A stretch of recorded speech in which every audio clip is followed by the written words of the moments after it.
5 élections présidentielles ont lieu en Afrique centrale et de l'Ouest entre octobre et décembre 2025. Au Cameroun, en Côte d'Ivoire, en Guinée-Bissau, en Guinée et en République centrafricaine. Dans aucun de ces pays, la dernière élection ne s'est déroulée de manière transparente, pacifique et sans contestation. C'est-à-dire que le temps d'une élection, il y a des violences, on détruit tout ce qu'on a pu construire au cours des dernières années. On entre dans un cycle infernal qui recommence tous les 5 ans ou alors tous les 7 ans. C'est quand même terrible. À un moment donné, je pense qu'il faudrait que les Africains prennent conscience que cela les tire vers le bas. À chaque élection présidentielle, c'est toujours pareil. On change la constitution, on élimine les principaux opposants, les opposants appellent à manifester, on tire sur les manifestants, on organise quand même le vote dans un climat de tension, ensuite on conteste les résultats, on emprisonne les contestataires, et puis on recommence. Ces pays africains sont-ils condamnés à ces simulacres d'élections, à ces scores écrasants et à l'élimination des candidats présentant une menace pour les régimes en place ? Jusqu'à quand certains pays africains vont-ils continuer à jouer à ce jeu ? Je pense qu'à un moment donné, il faudrait qu'on soit conséquent. Si on choisit d'être des démocraties, on en respecte les règles ou alors on fixe nos propres règles démocratiques. Et si on ne veut pas être une démocratie, on choisit un système qui nous arrange à condition que tout le monde soit d'accord. C'est quoi le problème de la démocratie en Afrique ? Ce modèle est-il incompatible avec les sociétés africaines ? Comment sortir de cette spirale d'élections contestées ?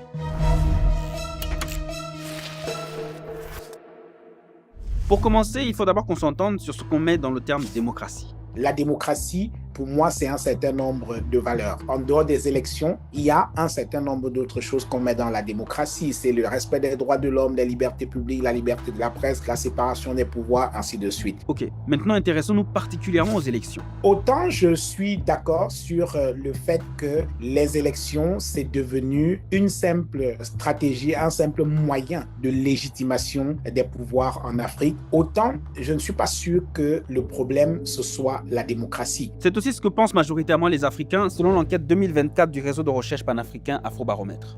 À travers 39 pays sondés, 66% des citoyens affirment préférer la démocratie à tout autre système de gouvernement.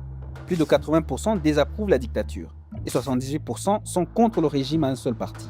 Donc, le problème est ailleurs. Le problème, c'est que les régimes en Afrique prétendent être démocratiques, mais n'en respectent pas les règles. Jean-Bruno Tagnin a longtemps dirigé le desk politique du quotidien privé Le Jour, l'un des plus lus au Cameroun. Il a également publié en 2019 Accordé avec fraude, un livre sur la vie politique du Cameroun plombé par la contestation des résultats. Il fait aussi remarquer que ce n'est pas partout pareil sur le continent et qu'il y a des pays où la démocratie fonctionne bien. C'est le cas à Maurice, au Botswana, en Namibie ou encore au Cap-Vert, où on organise les élections de manière régulière, qui se déroulent de manière absolument transparente. Il y a très peu de contestations, où les droits humains sont respectés, où la liberté de la presse existe.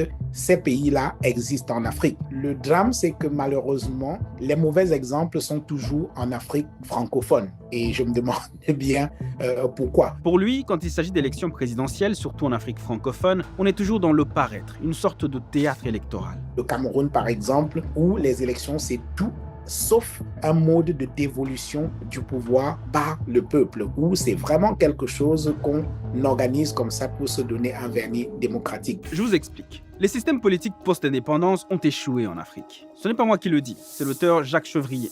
Et c'était il y a 50 ans. Dès 1975, il constate déjà que l'Afrique est mal barrée. Que constate-t-il exactement ? Chevrier constate que l'administration coloniale a légué à l'Afrique l'embryon d'un nouveau système de classe sociale et un appareil institutionnel et juridique mis en place pour le préserver. Le colonisateur est parti, mais son système de gouvernance est resté entre les mains d'une petite élite locale qui veille fidèlement à ses intérêts et à sa pérennisation. C'est ce qu'il appelle l'héritage forcé, qui selon lui explique en grande partie pourquoi les dirigeants actuels sont confrontés à une forte crise des institutions et à une dépendance souvent accrue à l'égard de l'ancienne métropole. Ainsi, on en serait arrivé là parce qu'il y a eu transposition, imitation servile et occidentalisation, d'après l'économiste franco-égyptien Samir Amin. En 1990, à la Baule, l'ancien président français François Mitterrand va même jusqu'à conditionner l'aide au développement à la démocratisation. En gros, si vous adoptez la démocratie, on vous aide à vous développer. Sauf que la plupart des pays africains francophones ont adopté une démocratie élective sans vraiment consentir au principe de l'alternance. C'est ce que ce journaliste appelle une démocratie de façade. On veut être démocratique parce que sur le plan international, ça donne bonne figure d'être présenté comme une démocratie et donc on se sent presque contraint d'organiser des élections, mais qui en réalité ne sont pas de vraies élections, mais simplement une manière de légitimer un certain nombre de pouvoirs. Et c'est à ce niveau-là que le bas blesse. On a l'apparence démocratique alors que dans la réalité, ce n'est pas le cas. Du parti unique au multipartisme, ce sont les mêmes partis qui dominent et c'est la même élite politique qui gouverne. Au Cameroun, c'est Paul Biya, d'abord Premier ministre en 1975, puis président en 1982 avant de prendre le contrôle de l'UNC, parti unique qui deviendra RDPC, encore au pouvoir aujourd'hui avec un cumul de 8 mandats. En Côte d'Ivoire, c'est Alassane Ouattara, qui se définit lui-même comme l'héritier fidèle de l'oufouettisme. Son mentor, Félix Houphouët-Boigny, a dirigé le pays avec un parti unique de 1960 à 1990. Si on ne s'en tient qu'à ces deux exemples, on voit bien qu'on a affaire à des dirigeants qui ont plus une culture de la conservation du pouvoir que de l'alternance. Pourtant, les règles démocratiques sont connues d'avance. Sur le papier, elles sont claires, écrites noir sur blanc. Pourquoi, quand il faut les respecter le moment venu, ça devient un problème? C'est effectivement tout ça le paradoxe, c'est-à-dire que ceux qui sont au pouvoir estiment qu'ils ne peuvent pas organiser des élections pour les perdre et donc ils se sentent presque contraints de tordre le cou aux règles qu'ils se sont eux-mêmes fixées dans l'organisation du processus électoral. Ce qui donne encore raison à Chevrier, le droit de suffrage par lequel devrait normalement s'exercer la souveraineté populaire ne permet pas aux citoyens de se faire entendre, car les élections ne sont qu'un moyen de légitimation formelle d'un pouvoir conquis et conservé par la violence. L'arbitraire, la répression et l'intimidation étouffent dans l'œuf toute velléité d'opposition. Quant au choix des candidats, il est devenu une affaire de privilégiés pour des résultats massifs en faveur du parti dominant. Comme on peut le voir en Côte d'Ivoire, où le président Alassane Ouattara vient d'être réélu pour un 4e mandat avec près de 90% des voix. Voilà pourquoi les gens organisent des élections avec des résultats qui sont connus d'avance et qui sont finalement source de conflits dans beaucoup de pays africains. Et des études le prouvent. En Afrique, les élections sont plus une source de tension, de peur, d'angoisse et de violence qu'autre chose. On l'a vu au Cameroun, où au moins 4 personnes ont été tuées dans des violences post-électorales.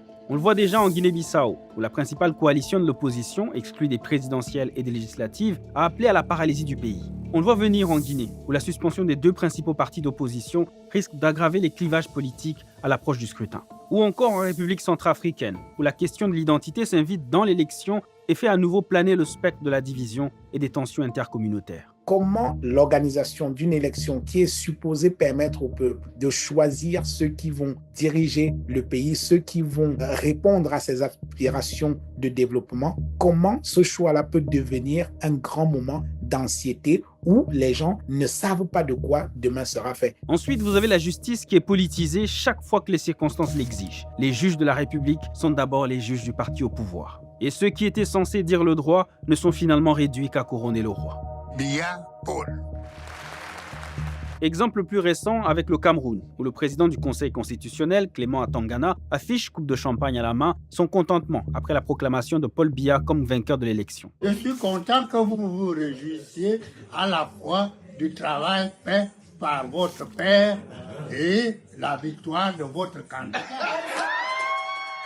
On peut décider, on n'en veut pas de la démocratie. On peut choisir, par exemple, qu'on va devenir une espèce de monarchie. Il faut l'assumer. Mais vous ne pouvez pas avoir des attitudes monarchiques et prétendre être une démocratie. Donc, pour moi, il y a un moment où il faut choisir et assumer ce que l'on est. Et tout cela se passe sous le regard complice des observateurs dits internationaux, qui, selon Jean Bruno, participent eux aussi à la légitimation de tout ça. Quand vous voyez le simulacre d'élection auquel on a assisté le 12 octobre 2025 au Cameroun, et qu'au lendemain de ces élections-là, les observateurs dits internationaux ne disent rien de toute la fraude qu'on a observée, qui a été documentée, et tout ce que les gens trouvent à dire, c'est une phraséologie devenue un peu classique. C'est que les élections se sont globalement bien déroulées, et les incidents observés ne sont pas de nature à remettre en cause l'issue du vote. En réalité, c'est du tourisme électoral. Que dire donc au final? Que la démocratie est incompatible avec l'Afrique?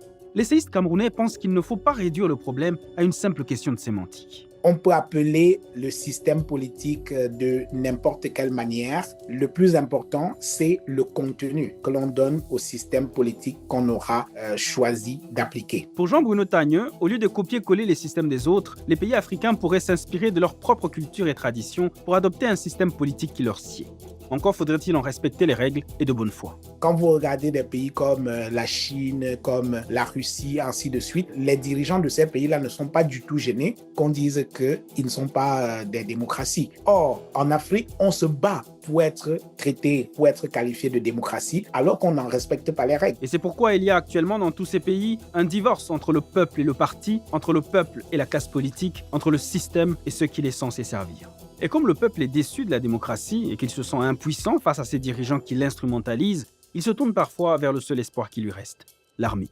Ce qui explique en partie pourquoi il y a une recrudescence de coups d'État en Afrique. On vous en parle dans cette autre vidéo.